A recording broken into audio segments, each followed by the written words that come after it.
ನಮಸ್ಕಾರ ಸ್ನೇಹಿತರೆ, ನಾವು ಇವತ್ತು ಭದ್ರಾವತಿ ತಾಲೂಕು ಅರಳಹಳ್ಳಿಯಲ್ಲಿದ್ದೀವಿ. ನಮ್ಮ ಜೊತೆ ರೈತರಿದ್ದಾರೆ.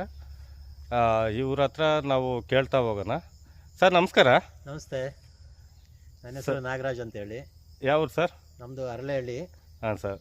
ಎಷ್ಟು ಎಕರೆ ಇದೆ ಸರ್ ನಿಮ್ಮದು? ನಮ್ಮದು 2 ಎಕರೆ ಇದೆ ತೋಟ. 2 ಎಕರೆಯಲ್ಲಿ ಅಷ್ಟು ಅಡಿಕೆ ಅಲ್ವಾ? ಹೌದು, ಎಲ್ಲ ಅಡಿಕೆ ಮಾಡಿರೋದು ಈಗ. ಹೌದು. ಎಷ್ಟು ವರ್ಷದ ಗಿಡ ಸರ್ ಇದು? ಸುಮಾರು 16 ವರ್ಷದ ಗಿಡ ಇದು. ಏನೇನು ಮಾಡ್ತಾಯಿದ್ದೀರಾ? ಏನಂದರೆ ಈಗ ತೋಟಕ್ಕೆ ಏನೇನು ಅಪ್ಲೈ ಮಾಡ್ತಾಯಿದ್ದೀರಾ? ಎಷ್ಟು ವರ್ಷದಿಂದ? ಯಾವುದು? ಅದೇ ಸಾವಯವನ ಜಾಸ್ತಿ ಉಪಯೋಗಿಸ್ತಿರೋದು. ಸಾವಯವನ ಇವ್ರದ್ದೇ ಉಪಯೋಗಿಸ್ತೀವಿ, 4 ವರ್ಷದಿಂದ ಉಪಯೋಗಿಸ್ತಿದ್ದೀವಿ. ಎಲ್ಲ ಸ್ವಲ್ಪ ರೋಗ ಎಲ್ಲ ಸ್ವಲ್ಪ ಕಡಿಮೆ ಆಗಂಗೆ ಕಾಣಿಸ್ತಾ ಇದೆ. ಇಳುವರಿ ಪರವಾಗಿಲ್ಲ, ವರ್ಷದಿಂದ ಅಷ್ಟೇ.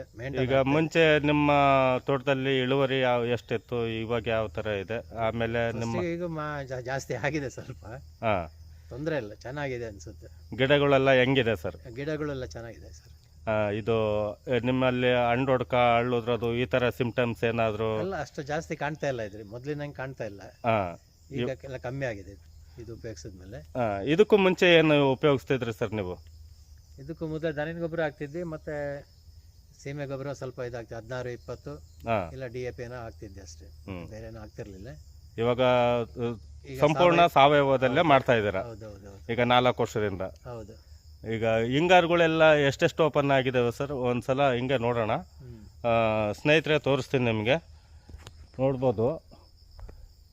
6, 7, 8ವರೆಗೂ ಹಿಂಗಾರು ಇದ್ದಾವೆ. ಇನ್ನು ಗರ್ಭ ಕೂಡ ಇದ್ದಾವೆ.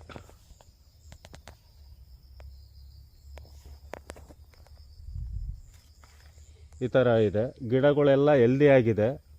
ಆಮೇಲೆ ಯಾವುದೇ ಒಂದು ಹಣ್ಣು ಹೊಡ್ಕಾಗೋದು ಹಳ್ಳುದ್ರದು ಈ ಥರ ಸಿಂಪ್ಟಮ್ಸು ಯಾವುದೂ ಇಲ್ಲ. ಮತ್ತು ನಿಮ್ಗೇನು ಬದಲಾವಣೆ ಕಾಣಿಸ್ತಿದೆ ಸರ್ ತೋಟದಲ್ಲಿ? ಚೆನ್ನಾಗಿಲ್ಲ, ಒಂಥರ ಹಸಿರಾಗಿ ಚೆನ್ನಾಗಿ ಕಾಣ್ತಾ ಇದೆಯಲ್ಲ. ಅಂದರೆ ಒಂದು ಅಪ್ ಟು 1 ವರ್ಷದವರೆಗೂ ಇದು ಸಾವಯವ ಗೊಬ್ಬರ ಕೆಲಸ ಮಾಡ್ತಾ ಇದೆ. ಸಸ್ಯ ಸಂಜೀವಿನಿ ಸಾವಯವ ಗೊಬ್ಬರ. ಹೌದು. ಮತ್ತೆ ಇವಾಗ ಯಾವಾಗ ಅಪ್ಲೈ ಮಾಡ್ತಾ ಇದ್ದೀರಾ ಸರ್ ತೋಟಕ್ಕೆ? ಅದೇ ಈ ತಿಂಗಳಲ್ಲಿ ಮಾಡಬೇಕು ಅಂತಿದ್ದೀವಿ. ಈ ತಿಂಗಳಲ್ಲಿ. Okay okay okay, thank you sir. ನಮ್ಮ ಜೊತೆ ನಿಮ್ಮ ಇದನ್ನು ಹಂಚ್ಕೊಂಡಿದ್ದಕ್ಕೆ ಧನ್ಯವಾದಗಳು. ಧನ್ಯವಾದ.